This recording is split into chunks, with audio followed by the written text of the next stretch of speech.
जिस दिन रावण मरता है, रावण को जिस दिन जलाया जाता है, क्या बोलते हैं उसको? विजय दशमी।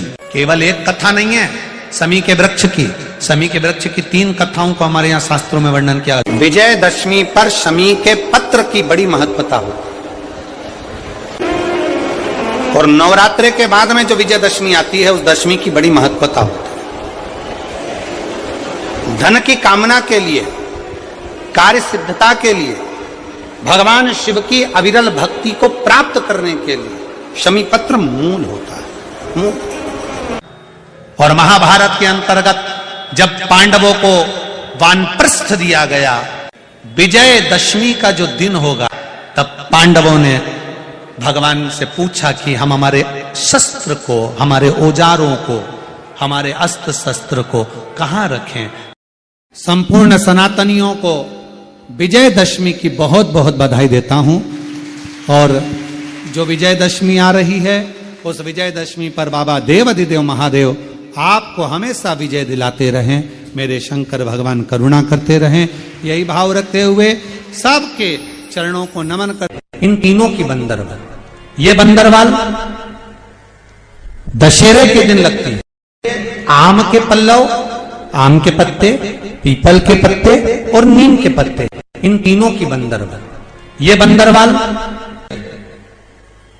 दसवीं तिथि को लगकर एकादशी, द्वादशी तक लगी रहती है, और त्रयोदशी के दिन इसको निकालकर विसर्जन कर दिया जाता है। ये जिस घर में लोग चिड़चिड़ प्रवृत्ति करते हो, क्रोध उत्पन्न होता हो, घर में समाजस नहीं बन रहा हो, आपस में क्लेश बढ़ रहा हो, कोई किसी की नहीं सुनता हो, तब ये आम के पत्ते की, पीपल की और नीम के पत्ते की पल्लव बंदरवाल लगाई जाती है। ये दशहरे के दिन, दसवीं के दिन लगती है। दसवीं, एकादशी, द्वादशी और त्रयोदशी के दिन इसको निकाल दिया जाता है। महाराज, ये एक बंदरवाल, ये 4 तरह की बंदरवाल हमारे हिंदू धर्म में वर्णन करी गई है महाराज, जो दरवाजे पर लगाई जाती है। शुभ कार्य के लिए इसको लगाया जाता है। रामचरितमानस को उठाकर देखिए, बाबा लिखते हैं, राम जी महाराज जब रावण को मारने के लिए लंका पर चढ़ाई करते हैं, और लंका अधिपति पर जब चढ़ाई करने लगे, लंकेश पर, लंका पर जब चढ़ाई करी, तब भगवान शंकर उस जगह पर नहीं दिखे।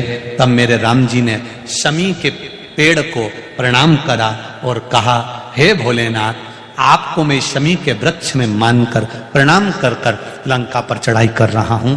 और उस शमी के वृक्ष को नमन कर कर मेरे राम जी लंका पर चढ़ाई कर देते हैं, विजय प्राप्त करते हैं, जीतते हैं, और वापिस जब आते हैं, वापिस जब अयोध्या जाते हैं, तो मन में आया कि मैं अयोध्या के वासियों को दूं क्या? स्वर्ण बांटा। माता कौशल्या जी ने, माता कैकेयी जी ने, माता सुमित्रा जी ने स्वर्ण बांटा। राम जी से पूछा गया, संतों ने, साधुओं ने, तपस्वियों ने, ऋषियों ने पूछा, हमें स्वर्ण नहीं चाहिए, पर स्वर्ण की कीमत के बराबर कोई ऐसी वस्तु दी जाए जो स्वर्ण की कीमत से भी परिपूर्ण हो। तब एक शमी का पत्ता मेरे राम जी ने संतों को, ऋषियों को, साधुओं को दिया। एक शमी का पत्ता। आज भी जिस दिन रावण मरता है, रावण को जिस दिन जलाया जाता है, क्या बोलते हैं उसको? विजय दशमी।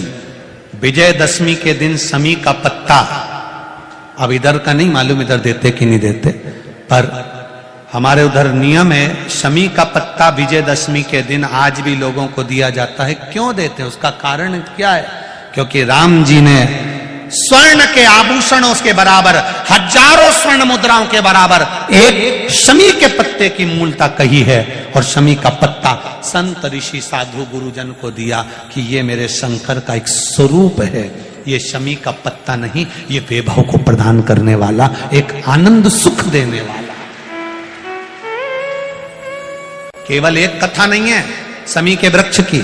शमी के वृक्ष की 3 कथाओं को हमारे यहां शास्त्रों में वर्णन किया। दूसरी कथा महाभारत में वर्णन आता है, और महाभारत के अंतर्गत जब पांडवों को वानप्रस्थ दिया गया, तब पांडवों ने भगवान से पूछा कि हम हमारे शस्त्र को, हमारे औजारों को, हमारे अस्त्र शस्त्र को कहाँ रखें। तब भगवान कृष्ण ने शमी का पेड़ बता दिया। शमी के वृक्ष के नीचे पांडवों ने अपने अस्त्र शस्त्र उस शमी के पेड़ के नीचे गाड़ दिए। शमी के वृक्ष के नीचे अस्त्र शस्त्र को गाड़ा गया। जब वानप्रस्थ पूरा हो गया, पांडव वापिस आए, शमी के पेड़ के नीचे खोदा गया और खोदने के बाद अस्त्र शस्त्र निकाले गए। और अस्त्र शस्त्र निकालने के बाद पुनः भगवान कृष्ण ने पांडवों को दिए। पांडवों ने उन अस्त्र शस्त्र की पूजन शमी के वृक्ष के नीचे करी। तो भगवान कृष्ण ने कह दिया, आज आपने पूजन करी है, विजयदशमी का जो दिन होगा, लोग अपने घरों में शस्त्र की पूजन करेंगे, शमी के पत्ती का स्मरण करेंगे, उसके घर में कभी संपदा की कमी नहीं होगी और वीरता का आनंद होगा। वो शमी पत्र है।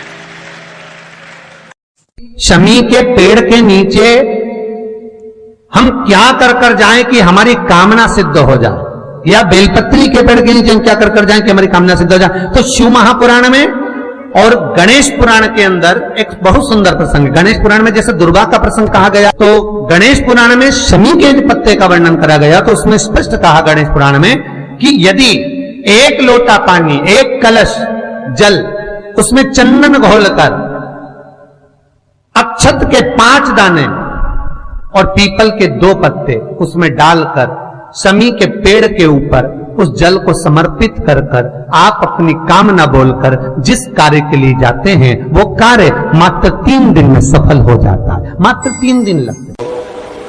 ये नवरात्रे जब पूर्ण हो तो दशमी जब तिथि आए, 9 दिन पूरे होने के बाद जब 10वीं तिथि आए, 10वीं दशहरा, नवरात्रि चल रही है, मान लो कर्जा बहुत ज्यादा मात्रा में हो गया हो, पीक अच्छी नहीं आई हो, फसल अच्छी नहीं आई हो, बहुत टेंशन की जिंदगी अगर चल रही हो, बहुत चिंता ग्रसित कर रखी हो और ऐसा लग रहा है कि पैसे की आवक कहीं से नहीं है और टेंशन बढ़ता जा रहा है, तो 9 दिन पूरे होने के बाद जब 10वीं तिथि आए, 10वीं दशहरा, नवरात्रि पूर्ण होने के बाद में जो 10वीं तिथि आए, शमी के पत्ते 5 दुर्वा, 5 बेलपत्र, भगवान शंकर के मंदिर में 1 शमी का पत्ता, 1 दुर्वा, 1 बेलपत्र, भगवान शंकर से अपनी कामना करके, अपना गोत्र बोलकर शंकर भगवान के शिवलिंग पर समर्पित कर। फिर दूसरा पत्ता, दूसरा शमी पत्ता, दूसरी दुर्वा, फिर शिव जी पे समर्पित कर। 5 पत्ते शमी के, 5 दुर्वा, 5 बेलपत्र, महीने की जो 10वीं तिथि रहे नवरात्रि के बाद की, समर्पित कर 1 लोटा जल 3 बार शंकर जी को उसी जल से 3 बार समर्पित कर, अपनी कामना कर चढ़े हुए जल का भाग थोड़ा सा लेकर आए, घर के दरवाजे पर, व्यापार के स्थान पर उसका सिंचन करें और हृदय से बाबा से प्रार्थना करें, बाबा तेरे भरोसे हैं, बहुत चिंता है, बहुत टेंशन है, कर्जा बहुत है, दुख बहुत है, व्यापार चल नहीं रहा, तुझे समान हमारा विश्वास करता है। 3 महीने के अंदर जहां भी कथा होगी वहां आपका खुद का पत्र आकर आप लिखकर भेजोगे कि मेरे बाबा ने मेरा हाथ पकड़ा, मेरे शिव ने साथ दिया। गमन पर जितने शंकर जी के मंदिर मिलेंगे, उस मंदिर में आप पूछेंगे तो कहेंगे ये राम जी की स्थापना, राम जी ने स्थापना करी थी। राम और रावण में केवल एक अंतर है, राम जिस जगह से चलते थे वह धर्म की ध्वजा फहराते चलते थे और रावण जहां से चलता था वह धर्म को समाप्त करते हुए चलता था। लंका में रहने वालों का पुण्य कौन सा है जिसके कारण मुझे लंका तक आना पड़ा, और इन राक्षसों को, पाप कर्म करने वालों को तो नरक भोगना था, पर मेरे हाथ से मारकर इनको मोक्ष देना पड़ा, ऐसा पुण्य कौन सा था। शंकर भगवान ने कहा, राम, लंका में रहने वालों का एक पुण्य प्रबल था, वो पुण्य था लंका का राजा रावण शंकर भगवान की आराधना करता था, तो जिस ब्रह्म मुहूर्त में उठकर लंका का राजा रावण शंकर भगवान को एक लोटा जल चढ़ाता था, ये सारे राक्षस उस रावण को देखकर अपने अपने घर में एक एक शंकर के शिवलिंग को जल चढ़ाते थे। उसका पुण्य तुम्हें यहां तक, ये शिव पुराण की कथा कह रही है। शंकर की निंदा करने वाला, किसी ने कहा गुरुजी रावण शिव जी की आराधना करता था। इस कथा को सुनने के बाद लोगों के मन में शंका आती है, रावण शंकर जी की आराधना करता था, फिर उसके घर में दिया जलाने वाला क्यों नहीं बचा? कारण क्या था? रावण शिव जी की आराधना करता था। एक बार भगवान शंकर सामने आकर प्रकट होकर कहे, रावण लंकाधिपति मांग तुझे क्या चाहिए? रावण शंकर भगवान से कहता है, तुम्हें क्या चाहिए? तुम बोलो। मेरे पास में लंका है, राजसी ठाट है, वैभव है, सत्ता है, मेरे पास बल है, मेरे 10 शीश हैं, सारे ग्रहों को बंदी बनाकर रखा है। शंकर भगवान ने युद्ध के मैदान में राम जी से युद्ध के पहले शिव जी ने रावण से कहा था, कुछ मांग ले मुझसे। रावण कहता है, ऐसे बानरों को तो मैं यूं ही निपटा दूंगा, तुम चिंता मत करो, ये वनवासी क्या करेंगे। शंकर भगवान से कहा, तुम्हारी मुझे जरूरत नहीं है, कुछ तो मांग ले। रावण कहता है, मुझे कुछ नहीं चाहिए। भगवान कहने लगे, अंतिम समय में मांग लेना। रावण कहता है, आप मेरे सामने ही मत आना। बस शिव जी तो इतना खिलवाने वाले थे, जब रावण के प्राण छूटे तब राम जी सम्मुख में शंकर जी के कहते हैं, आपका भक्त है, प्राण छोड़ने जा रहा है, आप कृपा नहीं करोगे? शंकर जी कहते हैं, उसने कसम दी है कि मेरे सामने ही मत आना, नहीं जा। सौगंध निभाते हैं भगवान। पांडवों ने सौगंध दी थी भगवान कृष्ण को, हम अंदर जा रहे हैं जुआ खेलने के लिए, चौसर खेलने के लिए। भगवान कृष्ण आगे आगे चल रहे थे। पांडवों ने हाथ जोड़कर कह दिया, आप अंदर मत आना, आपको सौगंध है हमारी। भगवान कृष्ण कहने लगे, कभी तो बुलाओगे मुझे अंदर? पांडवों ने कहा, जब तक तुम्हें बुलाया ना जाए तब तक तुम अंदर मत आना। शकुनी मामा हराते गया, हराते गया, हराते गया। जब दुर्योधन खेल रहा था तब दुर्योधन हार रहा था। जब दुर्योधन हारने लगा, शकुनी मामा को ले जाकर बिठा दिया, अब मेरी जगह मेरा मामा खेलेगा। भगवान कृष्ण खड़े हो गए। पांडव कहेंगे, मेरी जगह मेरा कृष्ण खेलेगा, पर एक शब्द नहीं निकला। पांडवों के मुख से शब्द नहीं निकला कि भगवान कृष्ण खेलेंगे। पांडव खुद खेलते रहे, भगवान बिलखते रहे, बुलाओ मुझे, मुझे पुकारो, मैं आऊंगा, अंदर आकर इसको हरा दूंगा। पर एक ने भी नहीं पुकारा, सब हार गए। द्रौपदी को भी हार गए। जब द्रौपदी का चीर खिंचा रहा था तब द्रौपदी ने पुकारा, भगवान दौड़कर आए। द्रौपदी रोती हुई बोली, अब आ रहे हो? जब सब कुछ हार बैठे।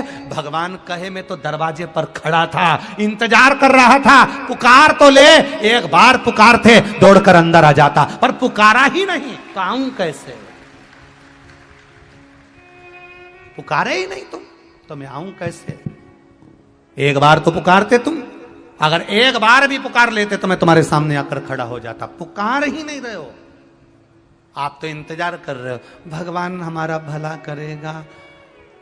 शंकर जी के मंदिर में एक दिन लोटा भर के जल नहीं चढ़ाया और इंतजार कर रही है ट्यूबवेल में पानी निकल जाए। एक लोटा जल का महत्व जानिए। पहले का समय निकाल कर देखना, भरचक गर्मी में गर्मी पड़ती थी। अभी पूरे 2-3 साल का लेखा निकाल कर देखना, जब से तुमने जल चढ़ाना प्रारंभ करा, गर्मी कब निकल जाती है मालूम ही नहीं पड़ता, कब ठंड आ जाती मालूम ही नहीं पड़ता। देव अधिदेव महादेव सारे मौसम अपने अनुकूल कर कर रखते हैं। इतनी भरचक गर्मी में बाहर बैठा एक व्यक्ति सही से कथा नहीं सुन सकता था, रोज प्रतिदिन अपने हाथ की छाया कर कर कथा सुनवा देता है। वो शिव है।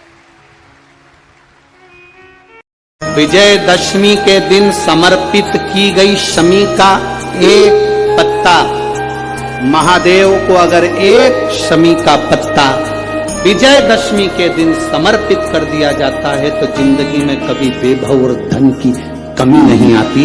दशहरा आता है, नवरात्रि के बाद लोग रावण को जलाते हैं। तो कभी तुमने विचार करा कि 9 देवी के बाद ही रावण क्यों मरा? कभी विचार करना था कि रावण को पहले जला देते हैं, देवी जी बाद में बिठाएंगे। और ये नवरात्रि के बाद रावण का संहार हुआ है, नवरात्रि के बाद रावण मरा है। उसका कारण आज भी वही है कि बेटियों पर गलत दृष्टि देने वाले, अगर घर में बेटियां जन्म ली हैं, बहन बेटियां तुम्हारे घर में रह रही हैं, तो उन बेटियों पर गलत दृष्टि देने वाले का अंत कैसा होता है, ये रावण का चरित्र बता देता है कि उसका अंत ऐसा होता है। उसका अंत कैसा है? रावण दशहरे के दिन जला,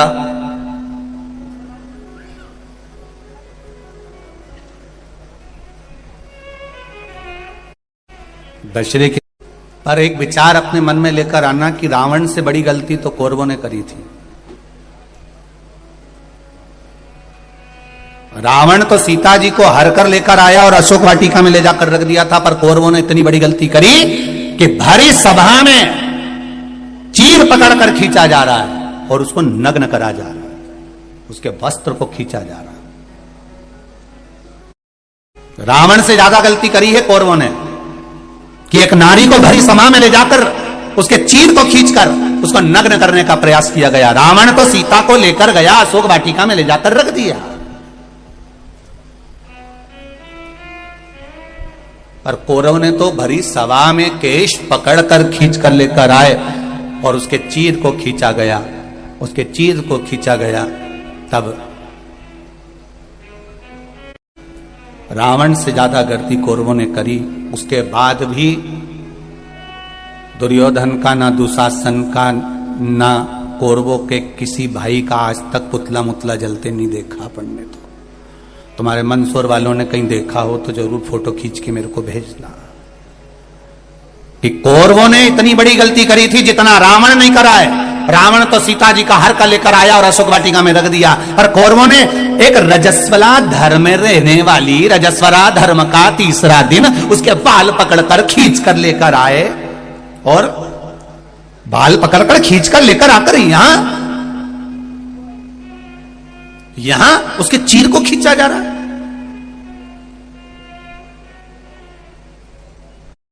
विचार करिएगा कभी एकांत में बैठ के कि क्यों रही है ये कौरवों का पुतला क्यों नहीं जला रहे। थी और ज्यादा करी, रावण से ज्यादा गलती करी, फिर रावण का ही पुतला अकेला का क्यों जला। और रावण ने तो केवल सीता जी को हरकर अशोक वाटिका में ले जाकर रखा था, फिर इसका पुतला जला और कौरवों का नहीं जला। उसका कारण क्या था? क्या कारण था ऐसा कौन सा कारण पड़ गया था कि रावण का पुतला जलाया गया और कौरवों का नहीं जलाया गया? क्योंकि रावण सीता को लाने के बाद जिद पर अड़ा रहा। एक बार अगर अदालत में केस चले जाए और व्यक्ति जिद छोड़ दे, जिद में अगर थाने में खबर गई, अदालत में खबर गई और वो तो जिद पे अड़ा, नहीं तो मैं बर्बाद करके छोड़ूंगा, बिल्कुल केस लगाओ, लड़ने दो। 10 साल हो गए, 15 साल हो गए, अदालत में ही सड़ रहे हैं, पड़े हैं, उड़ रहे हैं। अगर एक बार व्यक्ति जिद छोड़ दे तो अदालत के आधे केस केवल राजीनामा में ही निपट जाए।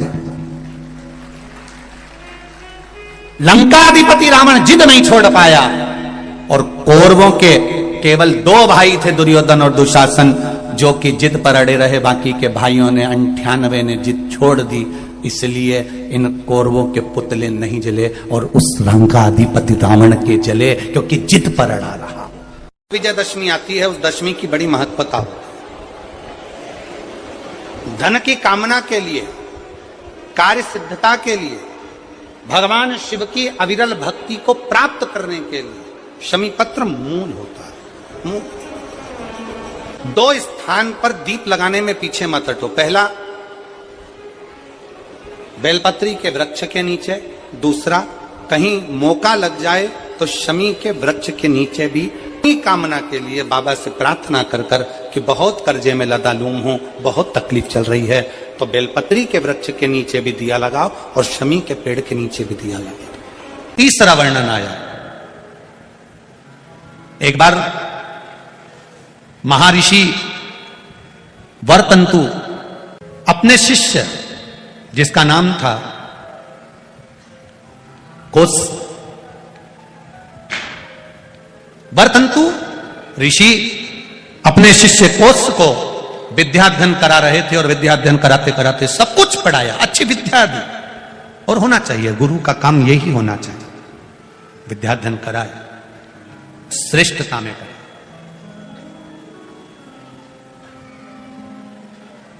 श्रेष्ठता। अब वर्तंतु ऋषि ने जब अपने शिष्य कोस को विद्याध्ययन कराई, सारी विद्या का अध्ययन पूर्ण हो गया, कोस अच्छे पढ़ गए, विद्याध्ययन पूर्ण हो गया, सारे रस तत्व कोस को प्राप्त हो गए, कोस सारी विद्याओं में निपुण हो गया, सारी विद्याओं में निपुण। गुरु ने उसकी परीक्षा ली, वर्तंतु ने परीक्षा ली, सब में कोस पास हो गया, सब में पास, सब में उत्तरी। कोस से कहे मुझे 14 करोड़ सोने की मुद्रा चाहिए। गुरु परीक्षा लेता है, गुरु परीक्षा की घड़ी में ऐसा सामने आता है कि परीक्षा लेने के लिए तत्पर। 14 करोड़ सोने की मुद्रा, तुरंत राजा रघु के पास में, राजा रघु से कहा महाराज 14 करोड़ सोने की मुद्रा मेरे गुरु जी को देना है, मैं ब्राह्मण का बालक हूं, आप दे दो। राजा रघु ने कहा 14 करोड़ सोने की मुद्रा देने के लिए मना नहीं, पर मैंने अभी यज्ञ करा था, उस यज्ञ में मैंने सोने की मुद्रा सब संतों को, ब्राह्मण जन को बांटी है, मेरे पास में इतनी मुद्रा नहीं, थोड़ी बहुत निकल जाएगी, 1 करोड़ दे दूंगा, 14 करोड़ कहां से लाऊं? उन्होंने कहा पर ब्राह्मण मेरे दरवाजे से खाली ना जाए, रुकिए मैं इंद्र पर आक्रमण करता हूं। गुरु गुरु है, इंद्र पर आक्रमण करता हूं। राजा रघु ने इंद्र पर सेना तैयार कर आक्रमण करना प्रारंभ करा। इंद्र का सिंहासन डोलने लगा, इंद्र दौड़ते दौड़ते भगवान ब्रह्मदेव के पास में गए। राजा रघु इंद्र पर आक्रमण कर रहे हैं, इंद्र लोक पर आ रहे हैं, क्या करा जाए? एक बच्चे को 14 करोड़ सोने की मुद्रा चाहिए, गुरु ने मांगी है इसीलिए लेकर जा रहा है। उसको 14 स्वर्ण मुद्रा, हाँ। इंद्र से कहा राजा रघु यहां पर आए स्वर्ण मुद्रा लेने के लिए, आप कुबेर को बुलाओ और कुबेर से कहो कि तू जाकर 14 करोड़ सोने की मुद्रा दे दे। कुबेर को बुलाया, कुबेर शमी का एक पत्ता तोड़ा, शमी का एक पत्ता ने तोड़ा और पृथ्वी पर आकर शमी के पत्ते को तोड़कर कोस को दे दिया। कोस ये शमी का पत्ता ले। कोस ने कहा स्वर्ण मुद्रा चाहिए, ये पत्ते का क्या करूंगा? 14 करोड़ मुझे स्वर्ण मुद्रा चाहिए, इस पत्ते का क्या करूंगा? तब कुबेर ने जो पत्ता दिया और कोस से कहा कि यह बर्तन तू महर्षि को ले जाकर दे देना, वो महर्षि समझ जाएंगे इस पत्ते में क्या है। बर्तन तू महर्षि के पास में एक शमी का पत्ता ले जाकर कोस ने दिया। कोस ने जैसे ही दिया, बर्तन तू ने उस पत्ते को अपने सिर से लगा लिया और जान गया ये मेरे महादेव का शमी का पत्र है, एक पत्ते में 14 करोड़ सोने की मुद्रा का फल होता है। 14 करोड़ सोने की मुद्रा का फल एक के पत्ते में होता है। तुरंत वर्तंतु महर्षि ने शंकर की आराधना कर कर शिव जी से हाथ जोड़कर प्रार्थना करी, बाबा प्रकट हो। देवादिदेव महादेव प्रकट होकर कहते हैं वर्तंतु मांगो तुम्हें क्या चाहिए। वर्तंतु कहते हैं बाबा शरदीय नवरात्रि पूर्ण होने पर जो विजयदशमी आए, उस दशमी के दिन जो एक शमी का पत्र भूलवश भी महादेव को समर्पित कर दे, उसकी जिंदगी में कभी संपदा की कमी ना आए। एक शमी का पत्र, एक शमी का पत्ता 14 करोड़ सोने की मुद्रा से प्रबल हो जाता है। कई जगह पर विजयदशमी के दिन, कई स्थानों पर विजयदशमी के दिन शमी के पत्ते का लेन देन होता है। शमी के यहाँ होता है कि नहीं होता हमको स्मरण नहीं है, महाराष्ट्र में तो, पर कई जगह पर होता है। यहाँ पर भी शमी का जो पत्र होता है विजयदशमी के दिन लोग देकर उसको प्रणाम करते हैं, माता पिता को नमन करते हैं। क्यों? आप अपने बच्चे हो, आपसे पूछेंगे, आपकी औलाद आपसे पूछेगी, आपके आने वाली पीढ़ी आपसे पूछेगी, माँ ये कौन सा नाटक बनाकर रखा है तुम लोगों ने? शमी का पत्ता दे, शमी का पत्ता ले, मिलने जाओ तो शमी का पत्ता क्यों लिया दिया जाता है? बच्चे पूछेंगे, आज की पीढ़ी बहुत प्रश्न करती है, उसको उत्तर देना पड़ेगा कि एक पत्ते में 14 करोड़ स्वर्ण मुद्रा का फल होता है। एक शमी के पत्र में आज के बच्चे जो प्रश्न करेंगे उसका उत्तर देने के लिए तुम्हें तैयार रहना पड़ेगा। उस उत्तर को तुम्हें देना पड़ेगा कि ये शमी का पत्र विजयदशमी पर क्यों लेन देन किया जाता है, शमी का पत्र क्यों शिव के मंदिर में जाता है, शमी के पत्र की मूलता क्यों हो